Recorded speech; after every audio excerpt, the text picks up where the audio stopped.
نحمدہ و نصلی علی رسولہ الکریم، اما بعد فاعوذ باللہ من الشیطان الرجیم، بسم اللہ الرحمن الرحیم۔ رب اشرح لی صدری ویسر لی امری واحلل عقدۃ من لسانی یفقہوا قولی۔ جی، پچھلی کلاس میں ہم نے جو پڑھا تھا وہ ریوائز کریں گے۔ جی،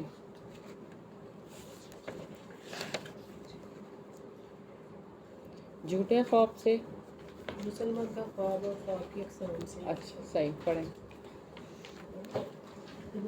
حضرت ابو ہریرہ سے روایت ہے کہ نبی کریم صلی اللہ علیہ وسلم نے فرمایا، جب تک زمانہ قیامت کے قریب ہو جائے گا تو ایسا نہیں ہوگا کہ مسلمان کا خواب حدیث جھوٹا نمبر ثابت ہو 2443۔ اور زیادہ سچا خواب اس شخص کا ہوگا جو ان میں سے گفتگو کے لحاظ سے زیادہ سچا ہوگا۔ مسلمان کا خواب نبوت کا 46واں حصہ ہے۔ نیز آپ صلی اللہ علیہ وسلم نے فرمایا، خواب کی 3 اقسام ہیں۔ نیک خواب اللہ کی طرف سے خوشخبری ہے، برا خواب شیطان کی طرف سے رنج و غم ہے، اور ان کے علاوہ عام چیزوں سے متعلقہ خواب انسان کے اپنے خیالات ہیں۔ جب تم میں سے کوئی آدمی کوئی ناپسندیدہ خواب دیکھے تو کسی کو بیان نہ کرے اور کھڑا ہو کر نماز پڑھے۔ میں خواب میں زنجیر کو پسند اور طوق کو ناپسند کرتا ہوں۔ دراصل زنجیر سے مراد دین میں ثابت قدمی ہے۔ اگلا۔ حضرت عبداللہ ابن عمر رضی اللہ عنہ سے روایت ہے کہ رسول اللہ صلی اللہ علیہ وسلم نے فرمایا، سب سے بدترین جھوٹ یہ ہے کہ انسان خواب میں ایسی چیز دیکھنے کا دعویٰ کرے جو اس کی آنکھوں نے نہ دیکھی ہو، یعنی جھوٹا خواب بیان کرے۔ اگلی حدیث۔ آئے وہ پڑھیں گے۔ حضرت ابو بکر رضی اللہ عنہ سے مروی ہے، رسول اللہ صلی اللہ علیہ وسلم نے فرمایا، جب کوئی مسلمان اپنے بھائی پر اسرا سنتا ہے تو فرشتے اس پر لعنت کرتے رہتے ہیں جب تک اس کو میان میں نہیں داخل نہیں کرتے۔ سوئے زن کو طول دینا۔ حضرت جابر بیان کرتے ہیں کہ رسول اللہ صلی اللہ علیہ وسلم نے فرمایا، جب کسی کو کسی کے بارے میں سوء ظن ہو جائے تو اس کی چھان بین مت کرو۔ جب تم کسی سے حسد کرنے لگو تو ظلم مت کرو، اور جب تم کو بدشگونی ہو جائے تو رکو اور اپنے کام کو جاری رکھو اور اللہ پر بھروسہ کرو، اور جب تم لین دین کے وقت وزن کرو تو ترازو کا پلڑا جھکا دیا کرو، یعنی کہ چیز وزن سے کچھ زیادہ دے دیا کرو۔ مصافہ پڑھیں۔ عبداللہ بن ابی بکر مجاہد رضی اللہ عنہ سے اور وہ حضرت عبداللہ بن ابن عباس رضی اللہ عنہ سے روایت کرتے ہیں کہ رسول اللہ صلی اللہ علیہ وسلم نے فرمایا، جب کوئی مسلمان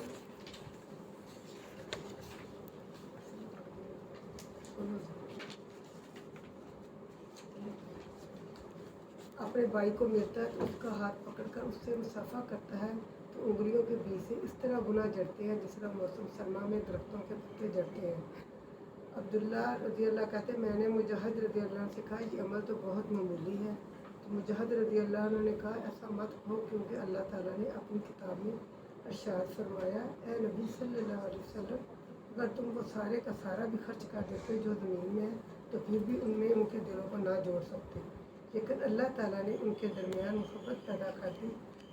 عبداللہ رضی اللہ کہتے ہیں، میں اس سے اور دوسرے اہل علم پر مجاہد رضی اللہ عنہ کی فضیلت پہچان لوں۔ فوت شدہ والدین کی طرف سے حج کرنا۔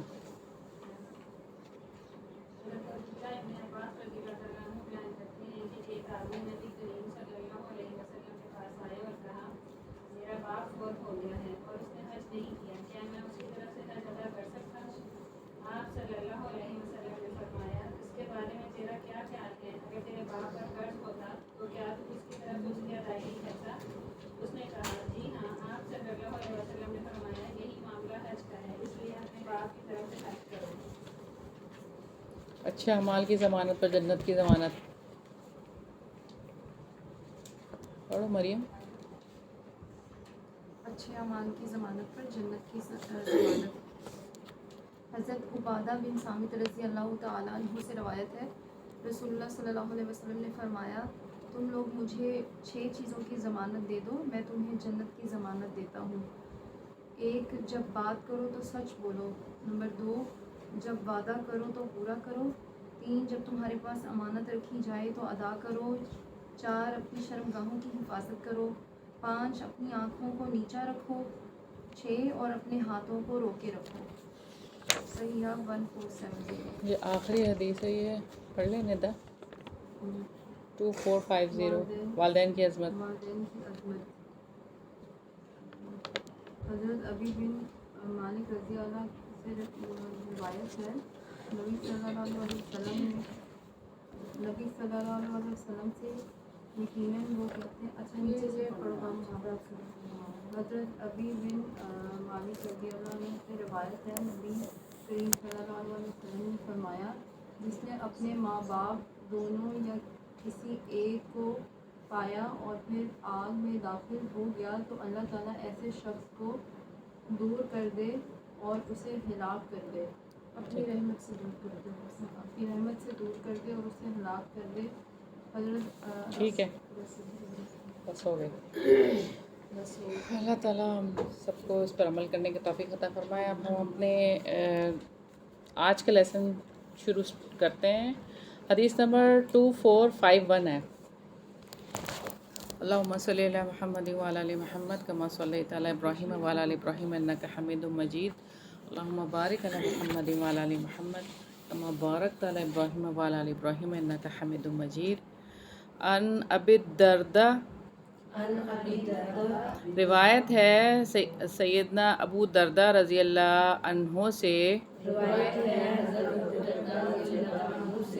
قول فرماتے ہیں، سمعت میں نے سنا، رسول اللہ صلی اللہ علیہ وسلم، رسول اللہ صلی اللہ علیہ وسلم سے، یقول وہ فرماتے ہیں، الوالد والد،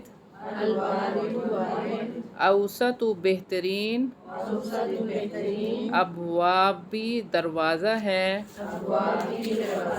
الجنہ جنت کا۔ سیدنا ابو درداء رضی اللہ عنہ بیان کرتے ہیں کہ انہوں نے رسول اللہ صلی اللہ علیہ وسلم کو فرماتے ہوئے سنا، باب جنت کے دروازوں میں سے بہترین دروازہ ہے۔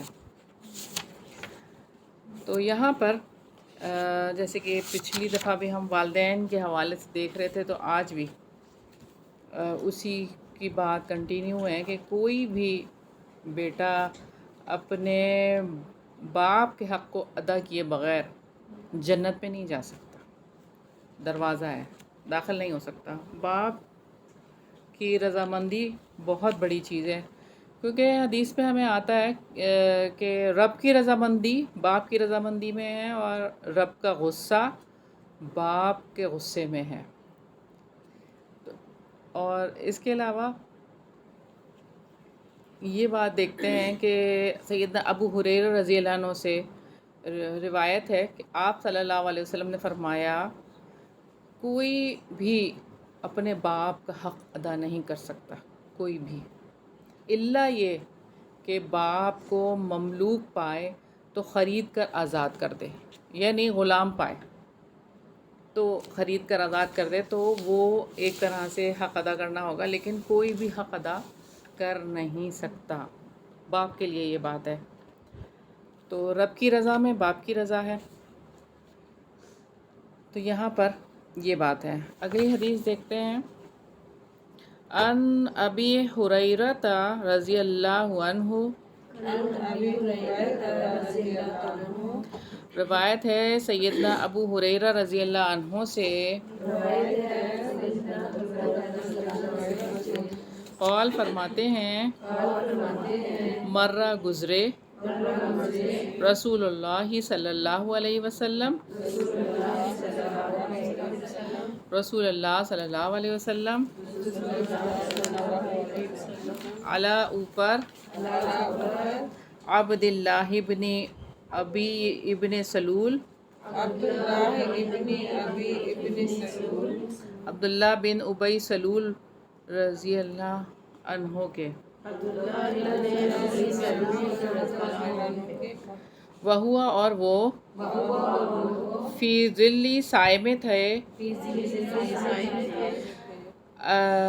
اجماتن جھاڑی کے فقال تو انہوں نے کہا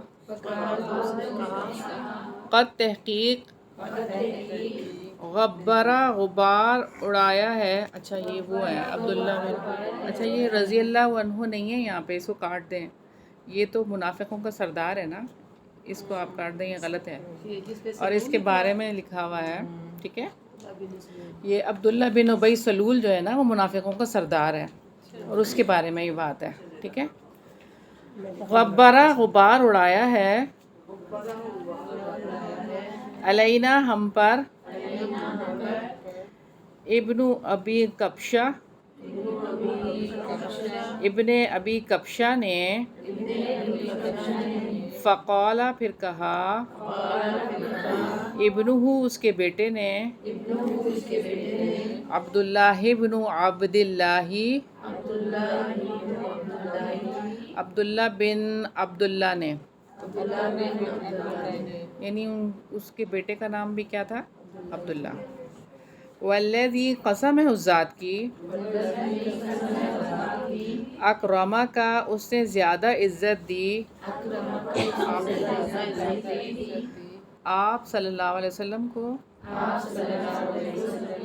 وانزلہ اور اس نے نازل کی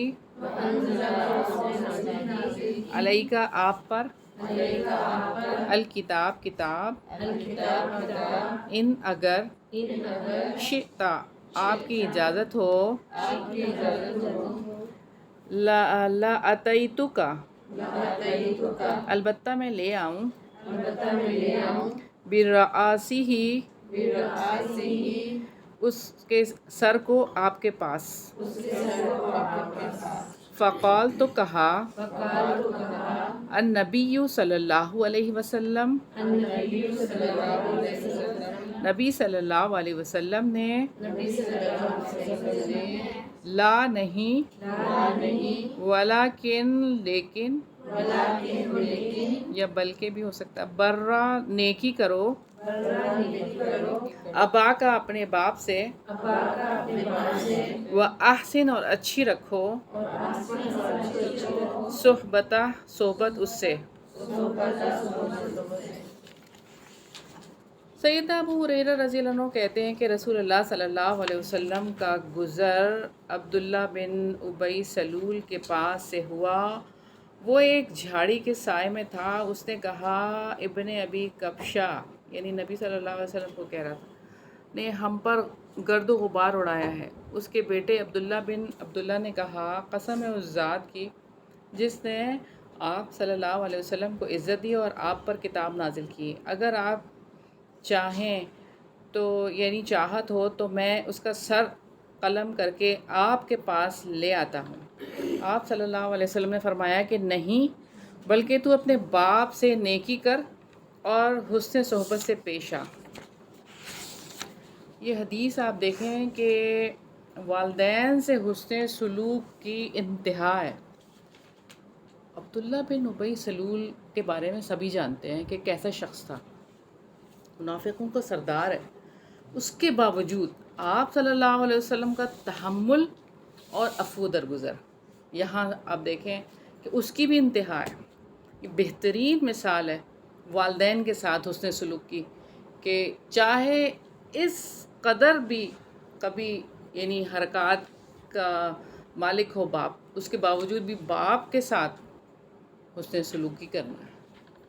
یہاں سے ہمیں اس چیز کا پتہ چلتا ہے کہ کیسے عبداللہ جو ہیں عبداللہ بن ابی کے بیٹے جو ہیں وہ سچے مسلمان ہیں اور وہ یہ چاہتے ہیں کہ سر قلم کر کے لے آئیں، لیکن آپ صلی اللہ علیہ وسلم یہ نہیں چاہتے اور یہی چاہتے ہیں کہ والد بہرحال والد ہیں اور ان کے لیے آپ نے اچھا رویہ رکھنا ہے. جیسے کہ ہم دیکھتے ہیں کہ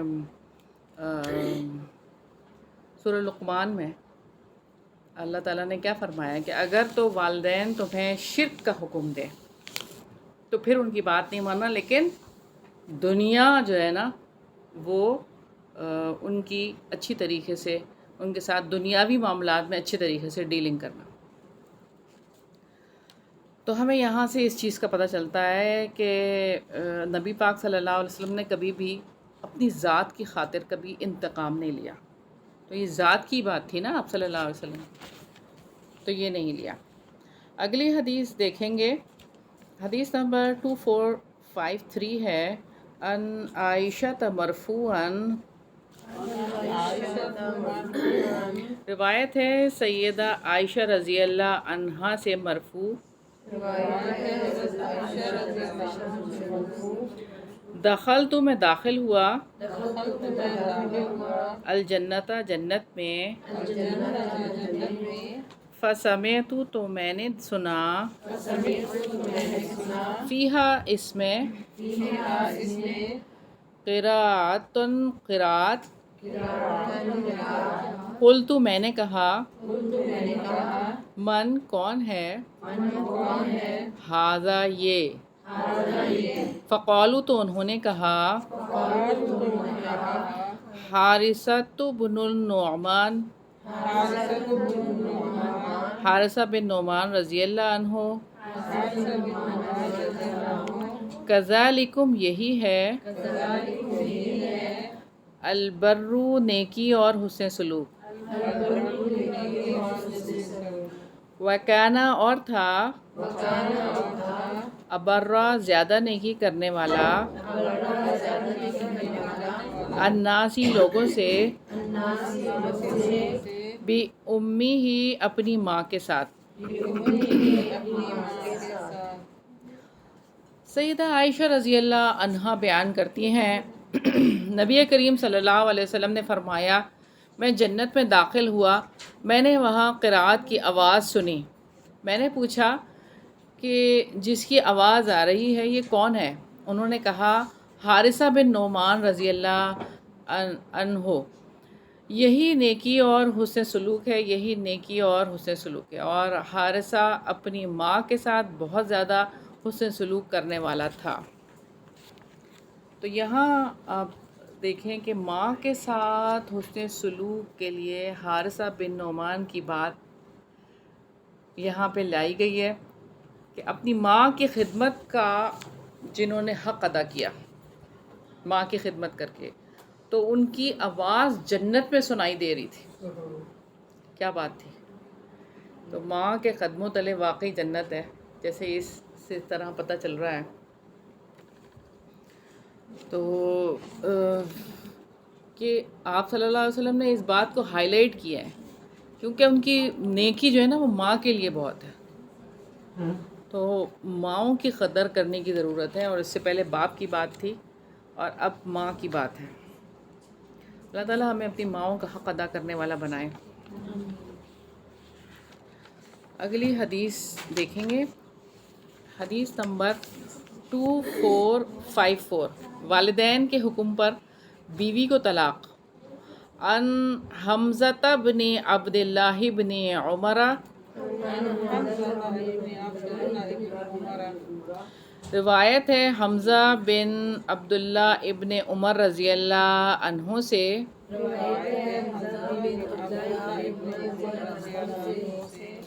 ان ابی ہی وہ اپنے والد سے، قول کہتے ہیں، کانت تھی، تحتی میرے نیچے، امرأتن عورت، احبوہا میں محبت رکھتا تھا اس سے، وکانا اور تھے، عمر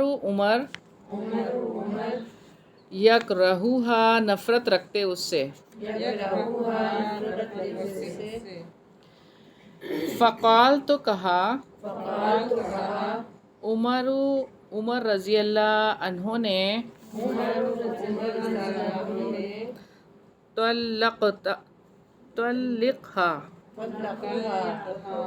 طلقها طلاق دے اس کو، طلاق دے اس کو، جو شد کے نیچے ہوتی نا زیر تو وہ زیر ہوتی ہے، ٹھیک ہے نا. فَأَبَيْتُ تو میں نے انکار کیا، فَذَكَرَ سو ذکر کیا،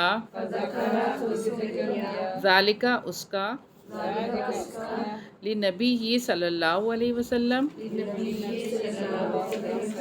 نبی صلی اللہ علیہ وسلم کے لیے. فقال تو فرمایا، اطیع اطاعت کرو، ابا کا اپنے باپ کی، وَطَلِّقْهَا اور طلاق دو اس کو. حمزہ بن عبداللہ بن عمر رضی اللہ عنہ اپنے باپ حضرت عبداللہ رضی اللہ عنہ سے روایت کرتے ہیں، وہ کہتے ہیں کہ میری ایک بیوی تھی جس سے میں محبت کرتا تھا، اور وہ میرے باپ حضرت عمر رضی اللہ عنہ اس سے نفرت کرتے تھے. میرے باپ عمر رضی اللہ عنہ نے کہا کہ اس کو طلاق دے دو، لیکن میں نے انکار کر دیا. انہوں نے یہ بات نبی کریم صلی اللہ علیہ وسلم کو بتائی. آپ صلی اللہ علیہ وسلم نے مجھے فرمایا کہ اپنے باپ کی فرما برداری کرو اور اس کو طلاق دے دو. تو یہاں پر جو بات ہے وہ کیا ہے، والدین کے حکم پر بیوی کو طلاق دی جا سکتی ہے، یعنی یہ ایک جنرل ایک بات ہے. باپ اپنے بیٹے کو طلاق دینے کا حکم دے تو ان کے حکم پر وہ ان کو طلاق دے دے، اگرچہ بیوی سے محبت ہی کیوں نہ کرتا ہو. لیکن یہ کہ ماں بھی کہے تو ایسا ہی کرے، کیونکہ ماں باپ کا دونوں کا درجہ ایسا ہے. لیکن بیٹے پر اس کے باپ کی جو ہے وہ نسبت ماں پر زیادہ ہے، یعنی ظاہر ہے باپ سے زیادہ درجہ ہے ماں کا. تو والدین کے حکم پر بیوی کو ترجیح دینی نہیں چاہیے، بیوی کو ترجیح نہیں دینی چاہیے. اچھا آج کل بیوی کا کوئی قصور بھی نہیں ہوگا تو پھر بھی طلاق میں بتا رہی ہوں نا آپ کو، پہلے پورے تو سن لیں، آج کل کون کرے گا؟ پہلے پوری بات تو سن لیں. آج کل لوگوں نے والدین کے بجائے بیوی بچوں اور دوستوں کو ترجیح دینا شروع کر دی ہے. اپنی بیوی کے ہر قسم کے چاؤ پورے کرنے جاتے ہیں اور والدین کو بوجھ سمجھا جاتا ہے، ان کو پوچھا بھی نہیں جاتا. ٹھیک ہے. اور بہت ساری ایسی باتیں ہیں کہ جس میں اگر تو ایسی بات ہے کہ طلاق کے لیے والدین، اگر یہی والی بات اگر ہم دیکھیں کہ کس صورت میں والدین کی اطاعت کی جائے. پہلی بات، اخلاقی اعتبار سے بیوی درست نہ ہو، غیر مردوں سے میل جول ہو اس کا، بیوی کا اٹھنا بیٹھنا غیر مردوں کے ساتھ ہو، تو اور والدین نہیں چاہ رہے ہوں ایسا تو وہ کہہ سکتے ہیں اپنے بیٹے کو کہ اپنی بیوی کو طلاق دو. اور بیوی سے محبت کے حاوی آنے کی وجہ سے طلاق کا حکم دے دیں اگر والدین، بھائی بیوی کی اتنی محبت اس نے سر کے پر سوار کر لیا. حضرت عمر نے بھی تو یہی حکم دیا تھا نا کہ اپنی بیوی کی محبت کیوں سوار کی ہے. اچھا اب ابراہیم علیہ السلام کی بھی بات دیکھ لیں اگر، کہ جب وہ آئے تھے اور آ کے جب انہوں نے اپنی بہو سے پوچھا تھا تو کیسے گزر بسر ہو رہی ہے، ان کے بیٹے تو نہیں تھے موجود وہاں پر، تو ہاں اسماعیل علیہ السلام، تو کیا انہوں نے جواب دیا تھا کہ نہیں ان کی بہو نے کہ بس بہت ہی ایسے ہی گزر بسر ہو رہی ہے کہ بالکل اچھا نہیں ہے. تو یعنی ناشکری کا اظہار کیا تھا، جس پر حضرت ابراہیم علیہ السلام نے کیا کہا تھا کہ اپنے شوہر کو میرا سلام کرنا اور یہ کہنا کہ گھر کی چوکھٹ بدل دیں. اچھا اب جب ان کے بیٹے یعنی اسماعیل علیہ السلام آتے ہیں اور جب پوچھتے ہیں کہ کیا ماجرا ہے کہ یہاں ان کو اپنے والد کی خوشبو آ جاتی ہے. ظاہر ہے جب کوئی آتا ہے گھر میں اور اپنا آتا ہے تو پتہ ہی چلتا ہے ایسے. تو ان کی بیوی سارا ماجرا بتاتی ہیں تو پھر وہ یہی کہتے ہیں کہ یہ میرے والد تھے اور انہوں نے کہا ہے کہ میں تمہیں طلاق دے دوں، اور پھر دوسری شادی کی، اور پھر ان کی جو ہے وہ گزر اچھی ہونے لگی. اور پھر دوبارہ حضرت ابراہیم آتے ہیں علیہ السلام اور پھر یہی بات ہوتی ہے اور پھر یہ کہ اپنی چوکھٹ کو برقرار رکھو۔ اچھا، اب یہ ہے کہ ابن عمر کے معاملے میں اگر ہم دیکھیں رضی اللہ عنہما، تو حضرت عمر رضی اللہ عنہ نے یہ کہا تھا کہ ایسی عورت سے نکاح نہیں کرو، میں ناپسند کرتا ہوں جس کو، بس حضرت عمر کی بات تھی نا وہ تو۔ لیکن سعودی فتاوی جو ہے ان کا یہ فتویٰ ہے کہ ماں باپ کو، بیوی کو طلاق نہ دو، ماں باپ کو حسب استطاعت راضی کرنے کی کوشش کریں اور بیوی کے ساتھ گزر بسر کریں، کہ اگر تو کوئی اس طرح کے معاملات ہیں کہ نہیں بالکل صحیح ہے معاملہ، اور ویسے ہی والدین نے اگر کہہ دیا ہے کسی بھی وجہ سے، تو راضی کرنے کی کوشش کر لیں والدین کو اور بیوی کو طلاق نہ دیں، ٹھیک ہے نا؟ اب تو خوش ہیں؟ آپ جو سنا رہی وہ سن کے بھی سب خوش ہے۔ یعنی کہ یہ یہاں پہ ایک بات نکلی ہے نا، اور یہ فتویٰ بھی آ گیا نا کہ بھائی وہ تو حضرت عمر تھے نا، اور ان کا فہم تو اللہ کو ہی پتہ ہے کہ وہ جیسی بات ہے کہ آپ صلی اللہ علیہ وسلم نے فرمایا کہ میرے بعد کوئی نبی ہوتا تو عمر ہوتا، تو ان کے فہم کی کیا ہی بات ہے۔ اور ہمارا تو اتنا فہم نہیں ہے نا ہمارے کہ ہم تو بہرحال ہم ہیں، تو ان کا تو علم اور فہم بہت زیادہ تھا، اس وجہ سے ہم پتہ نہیں کس وجہ سے کہہ دیں کہ بیوی کو طلاق دے دو، بہرحال واللہ اعلم۔ اگلی حدیث دیکھیں گے، حدیث نمبر 2455، والدین کی رضامندی اللہ تعالیٰ کی خوشنودی کے لیے معیار۔ ان عبداللہ بن عمر، روایت ہے سیدنا عبداللہ بن عمر رضی اللہ عنہ سے،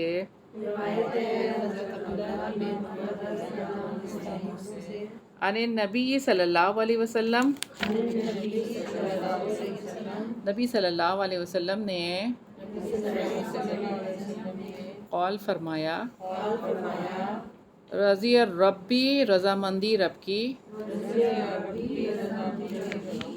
فی رضی الوالدی، رضامندی میں والد کی، وسقط، اور ناراضگی،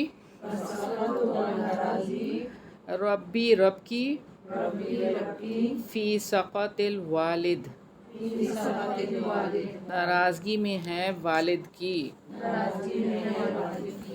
سیدنا عبداللہ بن عمر رضی اللہ عنہ سے روایت ہے کہ نبی کریم صلی اللہ علیہ وسلم نے فرمایا، اللہ کی رضامندی باپ کی رضامندی میں ہے، اور اللہ کی ناراضگی باپ کی ناراضگی میں ہے۔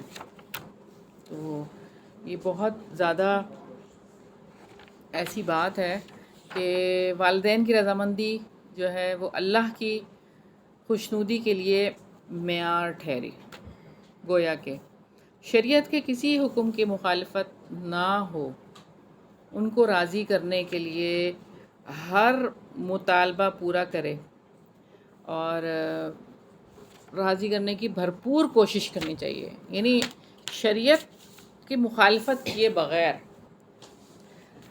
اور مشرک اور شرک پر مجبور کرنے والے والدین پر حسن سلوک کا حکم ہے۔ بہرحال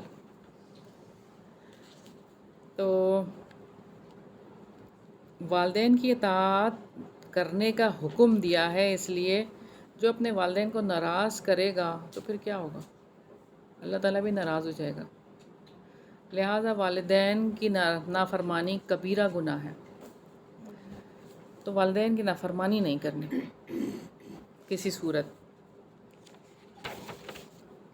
دیکھیں دنیاوی معاملات میں تو کسی بھی صورت نافرمانی ہو ہی نہیں سکتی نا، دنیاوی معاملات میں، اور دینی معاملات تو پھر وہ تو اللہ ہی پوچھیں گے، پھر ظاہر ہے وہ تو فرائض میں آ جاتے ہیں، تو وہ تو والدین بھی اگر اس میں آپ کو کہہ رہے ہیں کرنے کے لیے تو پھر کتنی وہ بات ہے نا۔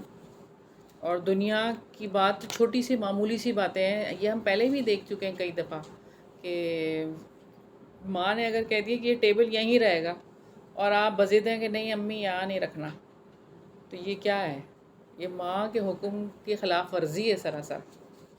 یعنی اتنی سی بھی بات آپ سوچ لیں دنیا کے معاملات میں تو ہم سمجھتے ہیں یہ معمولی سی بات. اگر امی نے کہا کہ ابھی چائے بنانا ہے، آپ نے کہا نہیں میں ابھی نہیں بنا سکتی، یہ کیا ہے؟ یہ سری خلاف ورزی ہے والدین کی، ماں کی. تو ہم تو یہ روٹین کی بات، ہم اس کو کچھ وہی نہیں کرتے، میٹر ہی نہیں کرتے نا. حالانکہ یہی بات ہے، فوراً کرنے والی بات ہے. اگر وہ کام فوراً کرنے والا ہے تو فوراً کرنی چاہیے، اور اگر نہیں تو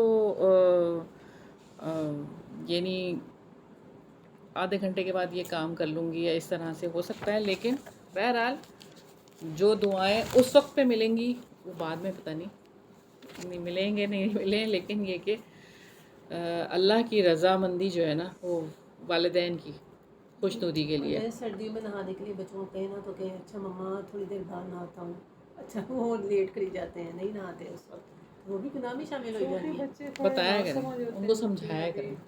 جب بچے بڑے ہو جاتے ہیں ہاں، نافرمانی کا والا ہے. وہ بچپن سے ہی سکھانا پڑے گا، بچپن سے ہی بتانا پڑے گا. جب بتائیں گے، جب سکھائیں گے تو تبھی بچے پھر بڑے ہو کے بھی فرما بردار رہیں گے. اور دعائیں کیا کریں بچوں کے لیے بہت زیادہ کہ والدین کے فرما بردار بنیں، ان کو اس لائن پہ لے کر آنا ہماری ذمہ داری ہے بہرحال.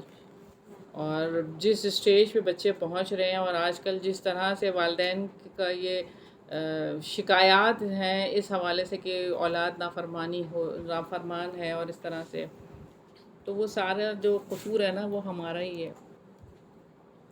اللہ تعالیٰ ہم سب کو معاف کرے، اور اللہ تعالیٰ ہمیں اپنی اولاد کو صحیح معنوں میں جو ہے نا وہ اللہ تعالیٰ سے جوڑے.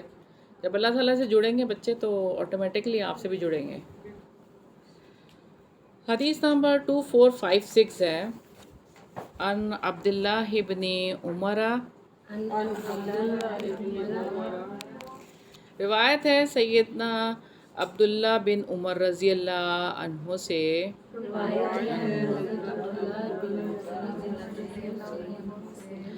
یہاں پہ انہما کہیں کیونکہ دو ہیں نا، دو صحابی ہیں، وہ بھی صحابی ہیں وہ بھی صحابی ہیں. ان رسول اللہ صلی اللہ علیہ وسلم،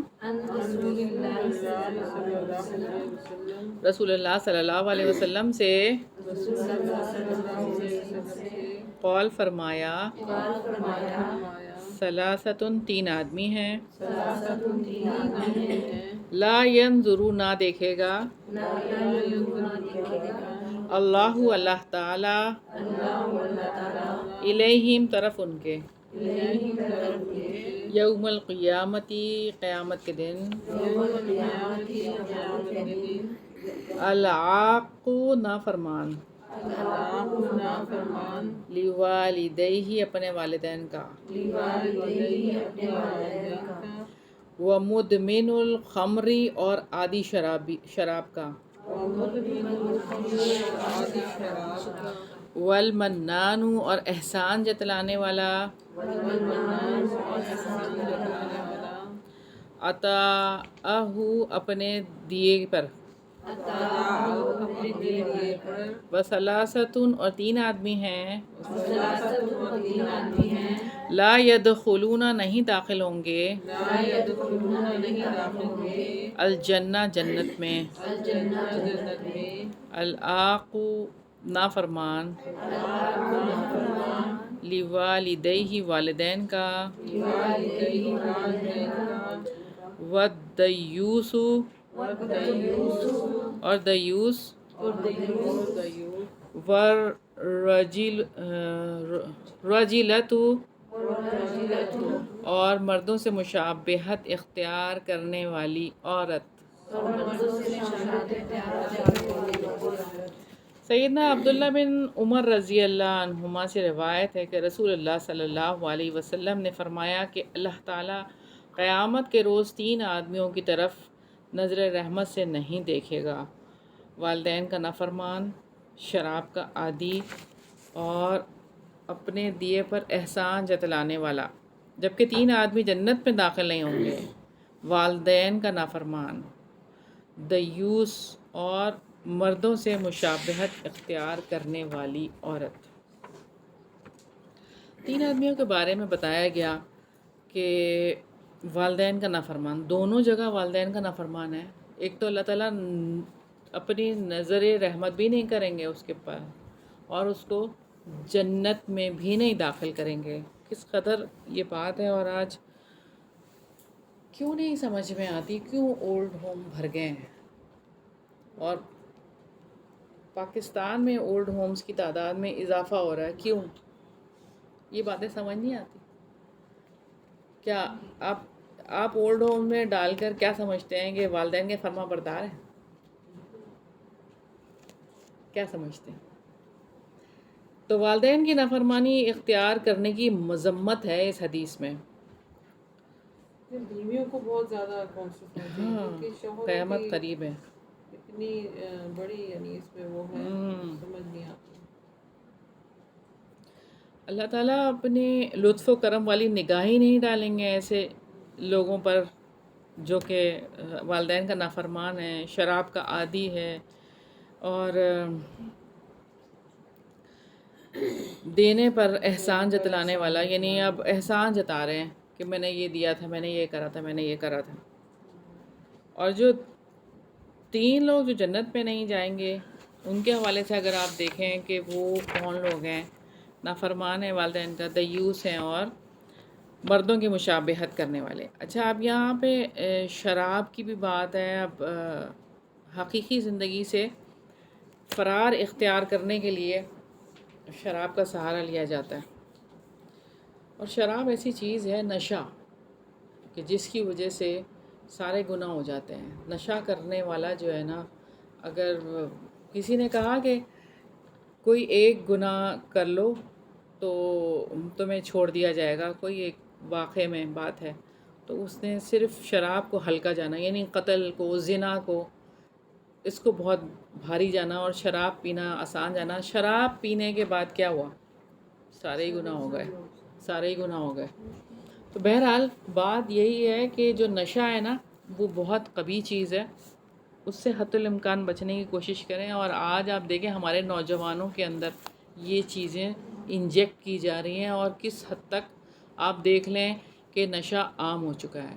مختلف نشے بازار میں اویلیبل ہیں۔ ایک ویپ کا نشہ ہے، وہ جو پلاسٹک کا پین ہے، کوئی میٹل کا پین ہے، ویپ، ہاں شیشہ ہے، اور ایک اور بھی آئس کا نشہ بھی ہو رہا ہے۔ آئس کا نشہ اتنا خطرناک وہ نشہ ہے جس کے حوالے سے میں نے آئس نہیں، اس کا نام آئس ہے، ٹھیک ہے۔ اچھا، اب اس کے اندر یہ ہے کہ جو وہ نشہ کرتا ہے، پہلی دفعہ اگر کسی نے وہ نشہ کیا تو 72 گھنٹے وہ شخص جاگتا ہے، اور لگتا نہیں ہے کہ اس کو نیند آ رہی ہے، یعنی وہ فل فریش ہوتا ہے، اور خوشی اس کو حاصل ہو رہی تھی پہلی دفعہ کرنے پہ آئس کا نشہ۔ اور اس کے بعد وہ ایسا عادی ہو جاتا ہے اس نشے کا کہ اس کو رشتوں کی پہچان نہیں ہوتی۔ پھر آپ سوچ لیں کیا ہوگا؟ اس کو رشتوں کی پہچان مٹ جاتی ہے، اس کے سامنے کوئی رشتہ نہیں ہوتا رشتہ۔ تو اب کیا ہو رہا ہے؟ یعنی کوئی رشتوں کی پہچان ہے کیا؟ اور یہ کہ کس قدر یہ نشے جو ہے وہ عام ہیں، اور کس طرح یونیورسٹیز میں اور مختلف جگہوں پہ کچھ اسپاٹس بھی بنائے گئے، اور جہاں پر یہ سارا ہو رہا ہے۔ بہرحال یہاں پر عادی شرابی کی بات ہے جو مستقل طور پر یہ کام کر رہا ہے، نشہ کر رہا ہے۔ اور کچھ فیملیز ہیں جو کہ پوری کی پوری فیملیز نشے کے اندر انوالو ہیں، اور وہ باضابطہ ان کے اندر یعنی وہ ہے، رواج ہے، سمجھیں آپ، کہ انہوں نے اپنا ایک وہ بنا لیا ہے کہ وہ نشہ کرنا ہی کرنا ہے، اس کے بغیر رہ نہیں سکتے۔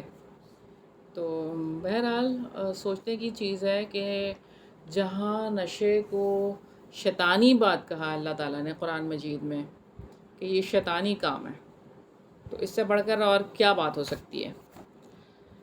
اور ہر طرح کا نقصان ہے شراب کے اندر، آپ دیکھیں نشے کے اندر مالی نقصان بھی ہے، عقلی نقصان بھی ہے،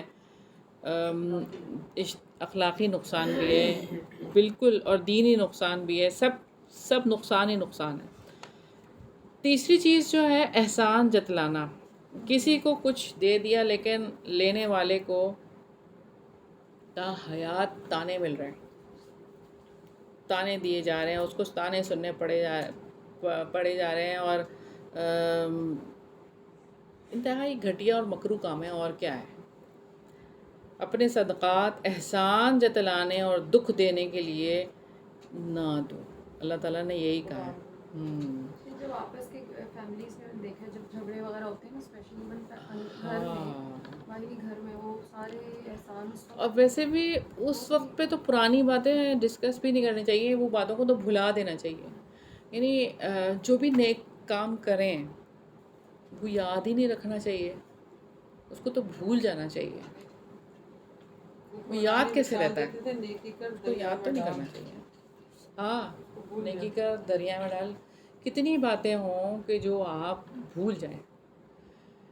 اب بات یہ ہے کہ کسی نے کہا کہ ملاقات ہوئی کافی عرصے کے بعد کسی کی، آپس میں وہ جاتے تھے پڑھنے کے لیے، ان کی شادی ہو گئی تو وہ چلی گئیں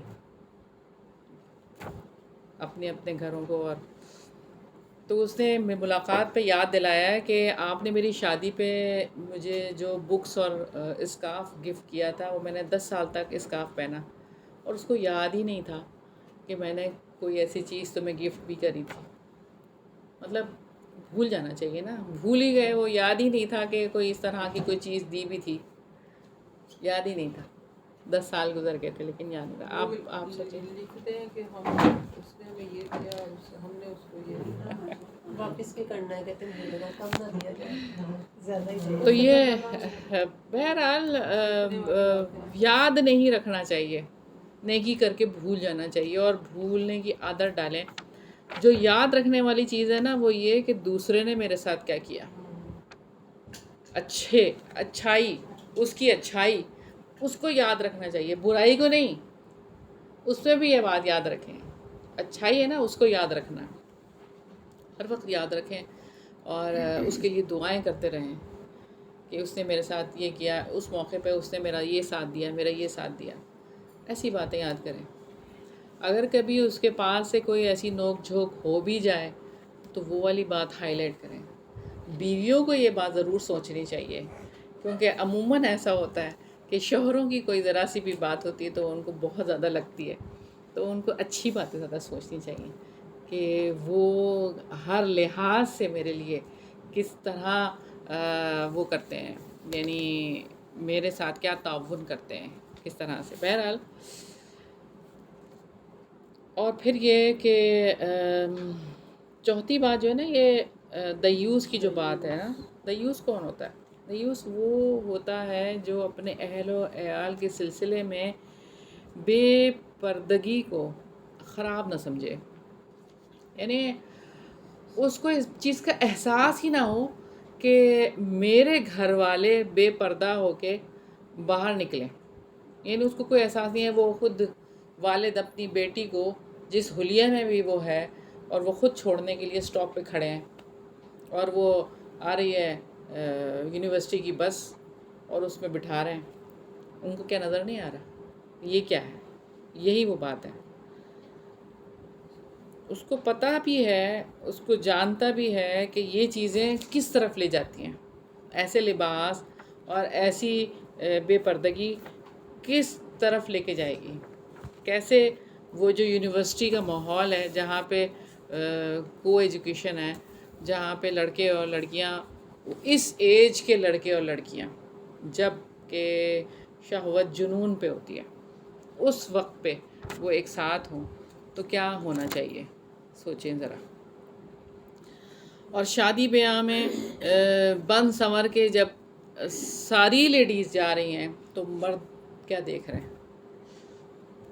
مرد اس وقت کچھ نہیں کہتے، بلکہ ایسے شوہر کو تو پسند کیا جاتا ہے، ہاں، مرد تو کہتے ہیں نہیں تم تو فلاں ڈریس پہنو، فلاں کرو، میرے باس بھی آ رہے ہیں، یا میرا فلاں ان سے ملانا ہے، یا کیا، میٹ مائی وائف۔ تو یہ سلسلے ہوتے ہیں۔ کے ساتھ کتنی پراؤڈلی انٹروڈیوس کرایا جاتا ہے. ہاں بالکل کہ یہ میری وائف ہے، ان سے ملیں. شادی ہوتی ہے. بہرحال یہ بغیرت انسان کی تصویر ہے. دیوس ہاں دیوس کہتے ہیں اس کو. دیوس. اچھا اب یہ ہے کہ جو آخری چیز ہے نا وہ ہے عورتوں کا مردوں سے مشابہت. ہاں آج تو آپ پہچان ہی نہیں سکتے کہ یہ لڑکا ہے کہ لڑکی ہے. عورتوں کی کرنی ہے. ہاں اور وہ تو شکر ہے کہ وہ ٹرانسجنڈر ایکٹ جو ہے وہ نامنظور ہو گیا اور ختم ہو گیا یہ سلسلہ، ورنہ تو بہت بڑا جو ہے نا ایک تباہی آنے والی تھی، بہت بڑی تباہی آنے والی تھی. اللہ تعالیٰ ہی ہے بس ان چیزوں سے اللہ تعالیٰ نے ہمیں بچایا. اور یہ کہ عورت نادان ہے، مغرب کی نقالی کرتی ہے. کوئی مطلب کہ ایگزامپل جیسے لباس میں ہے، اصل میں مردوں کی طرح نہیں بننا نا، جیسے گیٹ اپ مردوں کا سا نہیں بنانا نا. جو مرد ہیں وہ مرد ہیں. اب دیکھیں پینٹ شرٹ بھی اگر پہننا ہے تو وہ لیڈیز پینٹ شرٹ الگ ہوتا ہے. یہ نہیں ہے کہ مردوں کے ہی پینٹ شرٹ پہننے ہیں تو وہ لیڈیز کا تو الگ ہی ہوتا ہے نا. لڑکیوں کا یعنی کہ اس میں فیمیل کے تو الگ ہوتے ہیں نا، ہر چیز ہی الگ ہوتی ہے. تو آپ فیمیل بن کے رہیں نا، میل بن کے کیوں رہتے ہیں؟ اور وہ بھی اپنے حدود میں پہن کے رکھیں گے نا، باہر تو نہیں پہن کے جائیں گے نا ایسی چیزیں.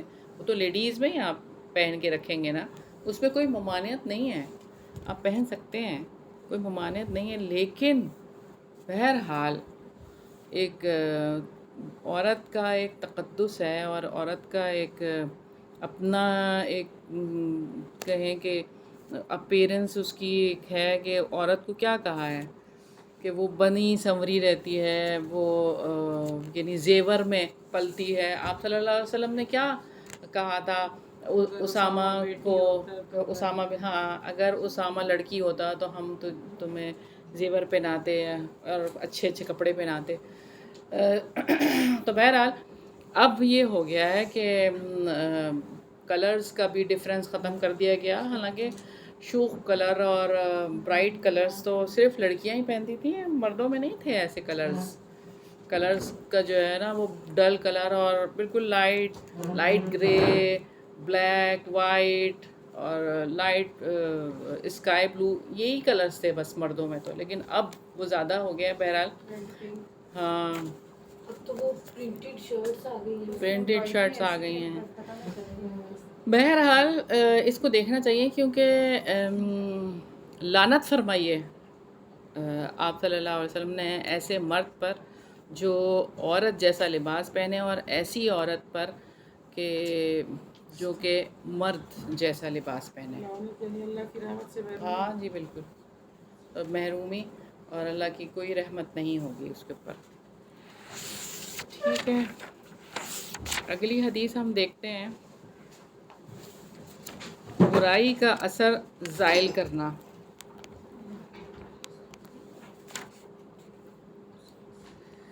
حدیث نمبر 2457 ہے. ان عبداللہ ابن عمر، روایت ہے عبداللہ بن عمر رضی اللہ عنہ سے،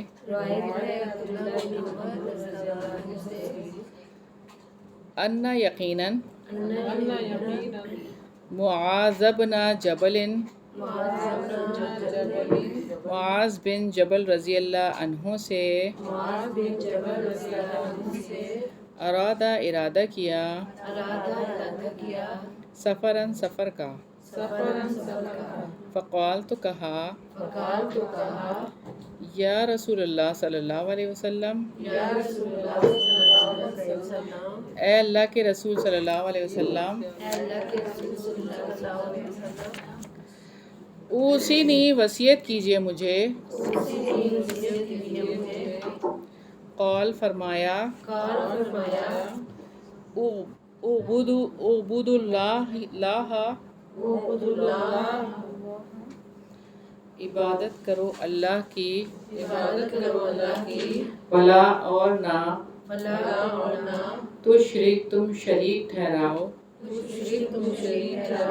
بھی اس کے ساتھ، کے ساتھ شیئن کسی چیز کو شیئن کسی چیز کو قال انہوں نے کہا قال انہوں نے کہا یا نبی اللہ یا نبی اللہ اے نبی اللہ کے اے نبی اللہ کے زدنی زیادہ کرے میرے لیے زدنی زیادہ کرے میرے لیے قال فرمایا قال فرمایا اذا جب جب اساءت تو برائی کرے برائی کرے فاحسن تو نیکی کرو فاحسن تو نیکی کرو قال انہوں نے کہا قال انہوں نے کہا یا نبی اللہ یا نبی اللہ اے نبی اللہ صلی اللہ علیہ وسلم اے نبی اللہ صلی اللہ علیہ وسلم زدنی اضافہ کرے میرے لیے زدنی اضافہ کرے میرے لیے قال فرمایا اور فرمایا استقم استقم اور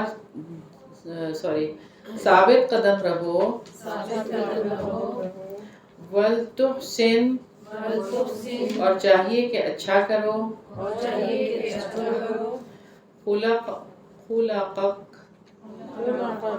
اپنا اخلاق سیدنا عبداللہ بن عمر رضی اللہ عنہ سے مروی ہے کہ سیدنا معاذ بن جبل رضی اللہ عنہ نے سفر کا ارادہ کیا اور کہا اے اللہ کے رسول صلی اللہ علیہ وسلم مجھے کوئی وصیت فرما دیں. تو آپ صلی اللہ علیہ وسلم نے فرمایا تو اللہ کی عبادت کر اور اس کے ساتھ کسی کو شریک نہ ٹھہرا. انہوں نے کہا اے اللہ کے نبی صلی اللہ علیہ وسلم مزید وصیت فرمائے. آپ صلی اللہ علیہ وسلم نے فرمایا جب تو برائی کرے تو نیکی کر. انہوں نے کہا اے اللہ کے نبی صلی اللہ علیہ وسلم اور کوئی وصیت فرما دیں. آپ صلی اللہ علیہ وسلم نے فرمایا ثابت قدم رہ اور اپنے اخلاق کو اچھا کر. تو یہاں جو بات ہمیں پتہ چل رہی ہے کہ جب برائی کریں تو نیکی کریں. یعنی یہ حرص ہونی چاہیے. جیسے کہ آپ دیکھیں یہاں پر ان کی حرص ہے کہ اور زدنی اور کر دیں اور وصیت کر دیں اور نصیحت کر دیں کہ وہ ایک جگہ پہ جا رہے ہیں جو کہ نئی جگہ ہے. تو وہاں پہ انہوں نے جا کر یہ کام کرنا ہے, اپنا کردار ادا کرنا ہے. تو اس حوالے سے ہے یہ بات. اور برائی کو زائل کرنے کی کہ اگر کوئی برائی ہو جائے, کوئی ایسی بات ہو جائے تو کیا کریں, فوراً نیکی کریں. ہمارے یہاں عموماً ایسا ہوتا ہے کہ لوگ جو ہے نا گلٹ میں چلے جاتے ہیں اور یہ ہوتا ہے کہ اس سے باہر نہیں نکلتے. اگلی حدیث جو ہے نا وہ بھی یہی ہے لیکن اس میں کچھ اور بھی بات ہے. یعنی جو برائی کرو تو نیکی کرو, یہ والی بات جو ہے نا آخری جو بات ہے نا یہی ہے اس میں. تو اس کو بھی ہم پہلے پڑھ لیتے ہیں. سلام عام کرنا, کھانا کھلانا اور اللہ تعالیٰ سے شرمانا. حدیث نمبر 2458 ان معاذ بن جبل, روایت ہے معاذ بن جبل رضی اللہ عنہ سے ان یقیناً رسول اللہ صلی اللہ علیہ وسلم, رسول اللہ صلی اللہ علیہ وسلم نے بعثہ بھیجا ان کو الی طرف قوم کے, فقال تو انہوں نے کہا یا رسول اللہ صلی اللہ علیہ وسلم اے اللہ کے رسول صلی اللہ علیہ وسلم اوصنی مجھے وصیت کریں. قال فرمایا افش السلام سلام کو عام کرو. وابذل الطعام اور کھلاؤ کھانا. واستحی اور حیا کرو. من اللہ اللہ تعالیٰ سے. استحیاء کا جیسے حیا کرتے ہو تم. رجلاً کسی آدمی سے. من اہلکا اپنے گھر والوں میں سے. وَإِذَا اور جب. اساءت تم برائی کرو. فَأَحْسِن تو نیکی کرو. وَلْتُحْسِن اور چاہیے کہ اچھا بناؤ. خلوقہ کا اپنا خلق. ماں جتنی. استطاعت تم استطاعت رکھو. سیدنا معاذ بن جبل رضی اللہ عنہ بیان کرتے ہیں کہ رسول اللہ صلی اللہ علیہ وسلم نے مجھے ایک قوم کی طرف بھیجا. میں نے کہا اے اللہ کے رسول صلی اللہ علیہ وسلم مجھے کوئی وصیت فرمائے. آپ صلی اللہ علیہ وسلم نے فرمایا سلام کو عام کرو, کھانا کھلاؤ, اللہ تعالیٰ سے اتنا حیا کرو جتنا کہ تم اپنے گھر کے فرد سے کرتے ہو. جب گناہ ہو جائے تو اس کا اثر ختم کرنے کے لیے فوراً نیکی کرو اور حسب استطاعت اپنے اخلاق کو اچھا بناؤ. تو یہاں پر وہی بات ہے کہ جو اس سے پہلے والی حدیث میں ہم نے دیکھی, کچھ باتیں اس میں اور ایڈ ہیں کہ معاذ بن جبل رضی اللہ عنہ کو آپ صلی اللہ علیہ وسلم نے جو باتیں کہیں اس میں یہ سلام عام کرنا, سلام کو عام کرنا اور کھانا کھلانا, اللہ تعالیٰ سے حیا کرنا جیسے کہ اپنے گھر والوں سے حیا کرتے ہیں. رسول اللہ صلی اللہ علیہ وسلم نے ایک قوم کی طرف بھیجا تھا اور ایک دین کے ریپریزنٹیٹیو کی طور پر ان کو بھیجا گیا. اب ان کو اپنا کردار تو ادا کرنا ہے اور وہ اچھے طریقے سے ادا کریں گے. اب یہاں پہ آپ دیکھیں کہ بظاہر سادہ سی بات ہے, لوگوں کے ساتھ اچھے تعلق رکھیں گے, سلام کریں گے, اور حکمران جس کو بنا کر بھیجا جا رہا ہے یہ اس کی ذمہ داری ہے. اصل میں اس نے یہ کام کرنا ہے, کروانا ہے. اور اللہ تعالیٰ سے جو حیا کی بات ہے کہ حیا کرو جتنا کہ گھر کے کسی فرد سے کرتے ہو, یہ بات بہت اہم ہے لیکن بہت سادہ سی ہے. تو اس میں کسی شخص سے جتنی حیا کرتے ہو اتنی ہی اللہ تعالیٰ سے کر لو. غلط کام کسی کے سامنے تو نہیں کرتے نا, تنہائی میں بھی تو یہ تو سوچے نا کہ اللہ تو دیکھ رہا ہے. جیسے گھر کے فرد سے حیا کرتے ہیں اللہ سے بھی ویسے ہی حیا کر لیں. جب گناہ ہو جائے تو اثر ختم کرنے کے لیے کیا کریں, نیکیاں کر لیں. اگر گناہ ہو جائے نا تو فوراً احساس ہو جائے نا تو وضو کریں اور 2 رکعت نفل پڑھ لیں. سب سے پہلے تو یہ نیکی ہم آسانی سے کر سکتے ہیں. صدقہ کر دیں فوراً, کوئی اچھی بات فوراً سے صدقہ کریں, معافی مانگیں اللہ تعالیٰ سے. تو غلطی ہو جائے تو ندامت فوراً محسوس کرنی چاہیے, حزن میں مبتلا نہیں ہونا چاہیے. یعنی غم, یہ مجھ سے ہو گیا, یہ مجھ سے ہو گیا, یہ مجھ سے ہو گیا. یہ جو غم ہے نا اس کی وجہ سے یہ ہوتا ہے کہ نیکی نہیں کر سکتے, نیک کام نہیں کر سکتے, پھر وہ غم میں مبتلا رہتے ہیں. فوراً سے نیک کام کرنا چاہیے. تو وہ اللہ کے رسول صلی اللہ علیہ وسلم نے طریقہ بتا دیا کہ گناہ کا اثر کیسے ختم ہوگا. انسان غلطی کر بیٹھتا ہے استغفار نہیں کرتا تو پھر کیا ہوتا ہے؟ جب وہ اپنی غلطی کو اس کے اوپر نادم نہیں ہوتا تو سرکش ہو جاتا ہے، پھر اس کو غلطی نہیں لگتی، پھر وہ کرتا ہی رہتا ہے۔ آپ دیکھیں اگر وائٹ آپ کے کپڑے ہیں، مریم کا وایا وائٹ ہے، اگر اس پہ کوئی ڈاٹ لگ جائے وائٹ کپڑے پہ تو اس کو دھونا کتنا مشکل ہے نا۔ وائٹ پہ اگر کوئی ایسا داغ لگ جاتا ہے تو جب تک کہ وہ صاف نہیں ہوتا وہ استعمال کے قابل ہوتا ہے۔ بالکل اسی طرح سے ہمارا دل ہے نا، تو اس پہ اگر کوئی ایسی چیز لگ جائے،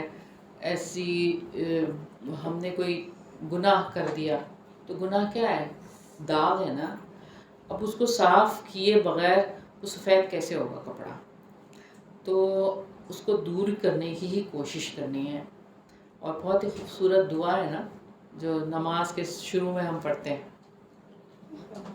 ٹھیک ہے، اس میں بھی یہی بات ہے نا، اب یزو من الدنس کی بات ہے نا کہ سفید کپڑے کو، سفید کپڑے کو جو ہے اللہ تعالیٰ جس طرح سے ہم صاف کرتے ہیں۔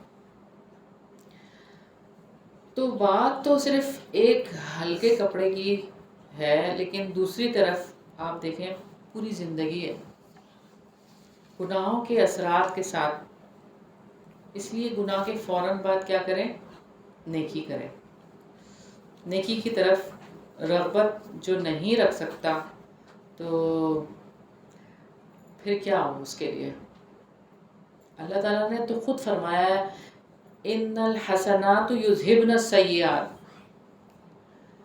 کہ نیکیاں برائیوں کو لے جاتی ہیں، ختم کر دیتی ہیں۔ وہ نیکیوں کے ساتھ برائیاں ختم ہو جاتی ہیں۔ آپ دیکھیں کوئی اگر بے شعوری کی زندگی گزارتا ہے اور جب اس کو شعور ملتا ہے اور وہ دین کی طرف آتا ہے، یا وہ شخص جو نان مسلم ہے وہ پھر مسلم ہو، بلیور بنے، تو پھر اس کے پچھلے گناہ معاف ہو جاتے ہیں نا سارے، بلکہ وہ نیکیوں میں بدل جائیں گے۔ بہرحال تو یہاں پہ یہی بات ہے ان الحسنات یذہبن السیئات۔ اب یہاں یہ بات ہے حسب استطاعت اپنے اخلاق کو اچھا بناؤ۔ کرنے والے جو کام ہے نا وہ 2+2 ہیں۔ سلام کو عام کرو، کھانا کھلاؤ، 2، اور پھر 2 کام اور، اللہ تعالیٰ سے حیا کرو اور برائی کرنے کے بعد کوئی نیکی کر لو۔ تو یہ کام اخلاق اچھا بنانے کا اصل میں عمل ہے۔ یہ عملی طور پر جو ہے نا اخلاق کو اچھے بنانے کے لیے یہ کام ہے، یہ 4 کام جو یہاں ہمیں اس حدیث سے مل رہے ہیں۔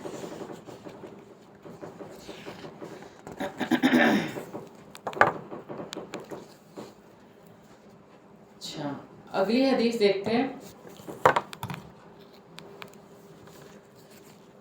بس ہم 6 بجے تک ہی دیکھیں گے، ٹھیک ہے، تھوڑی سی دیر ہی ہے۔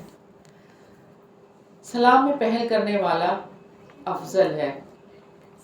حدیث نمبر 2459 ان ابی امامہ، روایت ہے ابو امامہ رضی اللہ عنہ سے، قول کہتے ہیں، قال رسول اللہ صلی اللہ علیہ وسلم، رسول اللہ صلی اللہ علیہ وسلم نے فرمایا، ان یقیناً اول الناس، زیادہ قریب لوگوں میں سے، باللہ اللہ کے، من جو بدأہم پہل کرتا ہے ان میں سے، بالسلام سلام کی۔ سیدنا ابو امامہ رضی اللہ عنہ بیان کرتے ہیں کہ رسول اللہ صلی اللہ علیہ وسلم نے فرمایا، لوگوں میں سے اللہ تعالیٰ کے سب سے زیادہ نزدیک وہ ہے جو سلام میں پہل کرتا ہے۔ دیکھیں کہ سلام ایک ایسی چیز ہے کہ جس کے حوالے سے یہاں بات ہے کہ سب سے زیادہ وہ اللہ کے نزدیک کیا ہے، سب سے زیادہ اللہ کے نزدیک وہ ہے قریب. ہم میں سے کون ہے جو نہیں چاہتا کہ اللہ کے نزدیک ہو، اللہ کا قرب ملے؟ جیسے کہ قرآن میں ایک جگہ پہ آیا ہے وسجد وقترب، کہ نا سجدہ کرو اور اللہ کے نزدیک ہو جاؤ، لیکن یہاں پہ جو بات ہے نا وہ سلام میں پہل کی بات ہے. جو سلام میں پہل کرتا ہے وہ اللہ کے نزدیک ہے. سلام میں پہل کون کر سکتا ہے؟ آپ دیکھیں کہ ملاقات کے وقت سلام کہہ کر انسان دوسرے کو عافیت کی دعا دیتا ہے کہ میری طرف سے آپ امن میں ہوں. اور سلام کہنے کی وجہ سے جو اثرات ہوتے ہیں، انسان کے اندر عاجزی آتی ہے. جو جتنا عاجز ہوگا اتنا ہی اللہ کے قریب ہوگا.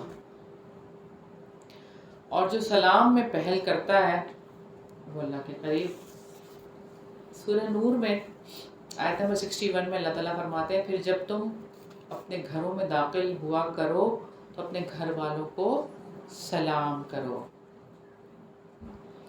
اور ایک جگہ آیا ہے کہ اے لوگوں جو ایمان لائے ہو اپنے گھر والوں کے سوا دوسرے گھروں میں داخل نہ ہوا کرو یہاں تک کہ اجازت لو اور سلام نہ بھیج دو. تو سلام بھیجنا ہے. تو سلام ایسی چیز ہے. سیدہ اسما رضی اللہ عنہ سے روایت ہے آپ صلی اللہ علیہ وسلم عورتوں کی جماعت کے پاس سے گزرے تو آپ صلی اللہ علیہ وسلم نے سلام کیا. تو یہاں سے ہمیں جس چیز کا پتہ چلتا ہے وہ کیا کہ ایک عورتوں کی جماعت ہے، یعنی بہت ساری خواتین ہیں وہاں سے جو شخص یعنی کہ ان کو جانتا ہے، یعنی سب ان کو جانتی ہیں نا آپ صلی اللہ علیہ وسلم، اور آپ صلی اللہ علیہ وسلم نے سلام کر دیا. سیدنا ابو ہریرہ رضی اللہ عنہ سے روایت ہے کہ نبی پاک صلی اللہ علیہ وسلم نے فرمایا کہ جب تم میں سے کوئی مجلس میں پہنچے تو چاہیے کہ وہ سلام کہے، جب اٹھے تو سلام کہے. لیکن عموماً ایسا ہوتا ہے کہ ہم قرآن پڑھ رہے ہوتے ہیں یا حدیث پڑھ رہے ہوتے ہیں تو اس دوران خاموشی سے آ کے بیٹھنا چاہیے، پھر بعد میں سلام وغیرہ جو ہے وہ کرنا چاہیے. ایک سلام ساری مجلس کے لیے کافی ہے. ہاں جی، ساری دیکھیں نا آپ صلی اللہ علیہ وسلم کی حدیث ہمارے سامنے ہے نا کہ عورتوں کی جماعت کے پاس سے گزرے تو السلام علیکم کہا، ایک سلام کیا آپ صلی اللہ علیہ وسلم نے. اور آپ صلی اللہ علیہ وسلم نے فرمایا کہ جب تم میں سے کوئی اپنے بھائی سے ملے تو سلام کہے، پھر پتھر حائل ہو جائے دونوں کے درمیان تو پھر ملے تو پھر سلام کہے. تو سلام کرنے والا، پہل کرنے والا اللہ کے قریب ہے. افضل انسان میں سے وہ ہے جو کہ سلام میں پہل کرتے ہیں. اب یہ کہ ایک کمرے میں بیٹھے ہیں دوسرے کمرے میں جائیں گے پھر السلام علیکم، بالکل پھر ادھر سے آئے تو پھر السلام علیکم. کیا خوبصورت انداز ہے. سلامتی کے سلامتی ہی بھیجے جا رہے ہیں نا. دیکھیں ہم اور بھی کتنی باتیں کرتے ہیں. ایک بات بچے کتنی دفعہ ریپیٹ کر رہے ہوتے ہیں، تو یہی باتیں ریپیٹ نہیں کروایا بچوں کو. کس طرح سے یہ ایک انٹرسٹنگ وے ہوگا بچوں کے لیے بھی. اچھا دوسری بات یہ کہ اب چونکہ آپ کو پتہ ہے کہ عشرہ ذو الحجہ چل رہا ہے، اللہ کا شکر ہے کہ ہمیں یہ والے دن ملے کہ سال کے بہترین دن ہے. اس میں اونچی آواز سے تکبیرات ضرور پڑھیں کیونکہ یہ اللہ کی بڑائی کے دن ہے. خود پڑھیں. دیکھیں بہت ہوتا ہے کہ ہم آڈیو لگا دیتے ہیں، ٹھیک ہے، آڈیو لگانا بھی ٹھیک ہے لگا لیں، لیکن جو خود پڑھتے ہیں نا تو وہ اس کی ایک الگ بات ہوتی ہے. تو ہم سب مل کے پڑھ لیں ایک دفعہ. اللہ اکبر اللہ اکبر اللہ اکبر لا الہ الا اللہ اللہ اکبر اللہ وَلِلَّهِ الْحَمْدُ اللہ اکبر اللہ اکبر اللہ اکبر لا الہ الا اللہ اللہ اکبر اللہ اکبر وللہ الحمد اللہ اکبر اللہ اکبر اللہ اکبر لا الہ الا اللہ اللہ اکبر اللہ اکبر وللہ الحمد۔ آپ لوگوں نے گھر میں اس کا اہتمام کرنا ہے۔ میں ایک لیکچر سن رہی تھی، اس میں کوئی اپنا ایکسپیرینس شیئر کر رہا تھا کہ وہ جب رمضان میں کے بعد جب حرم میں تھی اور جب چاند نظر آیا عید کا، عید الفطر کا، تو لاکھوں کا مجمع جب باہر نکلا نیوز سننے کے بعد کہ کل عید ہے، حرم سے باہر نکلا نماز کے بعد، تو سب ایک ساتھ تکبیرات پڑھ رہے تھے۔ لاکھوں کا مجمع ایک ساتھ نکل کے جب تکبیرات پڑھ رہا ہوگا تو کیا سما ہوگا، سوچیں ذرا۔ تو یہ ایک ساتھ مل کے کورس میں پڑھنے سے جو ہے نا، جو اللہ کی بڑائی اور جو اللہ کی ہیبت دلوں کے اندر آتی ہے نا، وہ اس طرح سے اکیلے پڑھنے سے نہیں آتی۔ اور یہ کہ لگانے سے، جو ہم آڈیو لگا لیتے ہیں اور خود اپنے اپنے کاموں میں لگے ہوتے ہیں کہ بھئی تکبیرات لگی ہوئی تو ہیں، تو وہ بات نہیں آتی۔ بہرحال لگا لیں، وہ بھی ایک ہے کہ لگانا چاہیے، لیکن یہ کہ پڑھیں بھی نا اونچی آواز سے۔ اور یہ کہ دو طرح کی ہیں تکبیرات، ایک تو یہ کہ آپ نے مطلق تکبیرات ہیں کہ جو کہ پہلی تاریخ سے آپ نے کبھی بھی پڑھنی ہے، کبھی بھی پڑھ سکتے ہیں، لیکن ایک جو ہے نا وہ جب حج کے دن اسٹارٹ ہوتے ہیں تو ہر نماز کے بعد وہ پڑھنی ہے، ٹھیک ہے نا، ہر نماز کے بعد وہ لازمی پڑھنی ہے۔ اللہ جی وہ بھی ہے، جو مسنون ہے تکبیرات وہ آپ پڑھیں۔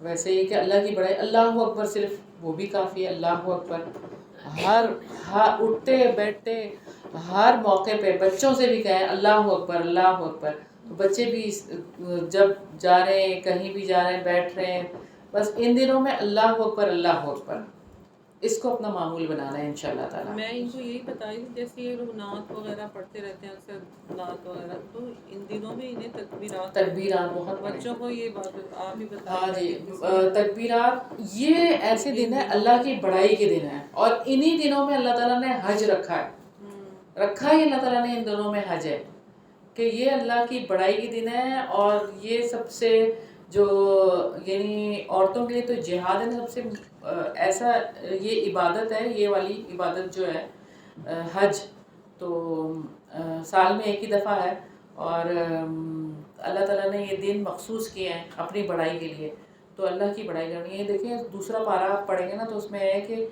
ایسے اللہ تعالیٰ کو یاد کرو جیسے تم اپنے آباء و اجداد کو یاد کرتے ہو نا اس وقت پہ، تو اللہ تعالیٰ کو اس سے بھی زیادہ یاد کرو، تو اتنا زیادہ اللہ تعالیٰ کی بڑائی بیان کرنی ہے، ہر وقت اللہ کی بڑائی بیان کرنی ہے۔ ہم اپنی باتیں کرتے رہتے ہیں، تو اللہ تعالیٰ کو راضی کرنا ہے ان دنوں میں۔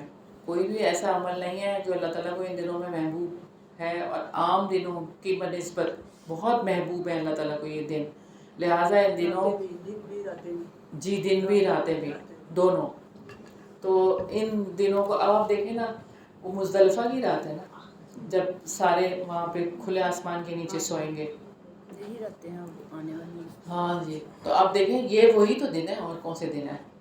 تو راتیں بھی اتنی مبارک ہیں اور دن بھی اتنے مبارک ہیں، تو ان دنوں میں بہت زیادہ یہ کام کرنا ہے، اہتمام کرنا ہے انشاءاللہ تعالیٰ، اور دعائیں کرنی ہے بہت زیادہ، اللہ تعالیٰ سے بہت زیادہ اپنی بخشش کی دعائیں، سارے لوگوں کی بخشش کی دعائیں، اپنے رشتہ داروں کی، مرحومین کی، جو بھی آپ کے یاد آ رہے ہیں ان سب کی دعائیں بخشش کی ضرور اور لازمی کرنی ہے انشاءاللہ تعالیٰ۔ اور بڑائی کیسے بیان کرنی ہے؟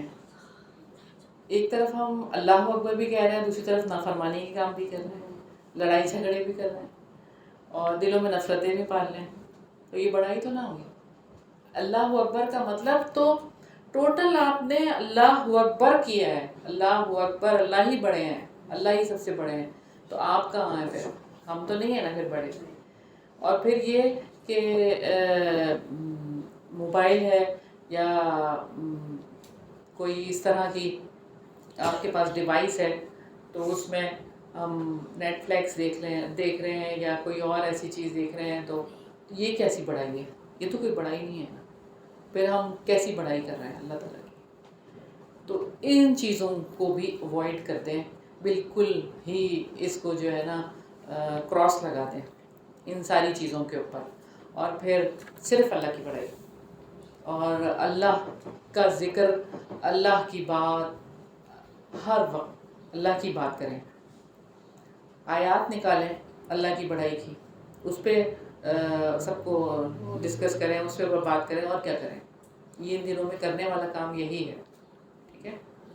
اور اللہ تعالیٰ سے ہم دعا کرتے ہیں اللہم صلی، لبیک اللہم لبیک، ہاں صرف حاجیوں کے لیے بالکل نہیں، یہ بھی پڑھیں، تلبیہ پڑھیں، چلے پڑھیں، لبیک اللہم لبیک لبیک لا شریک لک لبیک ان الحمد والنعمت لک والملک لا شریک لک لبیک اللہم لبیک لبیک لا شریک لک لبیک ان الحمد والنعمت لک والملک لا شریک لک لبیک اللہم لبیک لبیک لا شریک لک لبیک ان الحمد والنعمت لک والملک لا شریک لک۔ اللہم صلی علی محمد وعلی آل محمد کما صلیت علی ابراہیم وعلی آل ابراہیم انک حمید مجید۔ اللہم بارک علی محمد وعلی آل محمد کما بارکت علی ابراہیم وعلی آل ابراہیم انک حمید مجید۔ ربنا آتنا فی الدنیا حسنۃ وفی الآخرۃ حسنۃ وقنا عذاب النار۔ ربنا ظلمنا انفسنا وان لم تغفر لنا وترحمنا لنکونن من الخاسرین۔ ربنا لا تزغ قلوبنا بعد إذ هديتنا وهب لنا من لدنك الرحمة إنك أنت الوهاب۔ يا حي يا قيوم برحمتك نستغيث، يا حي يا قيوم برحمتك نستغيث، يا حي يا قيوم برحمتك نستغيث۔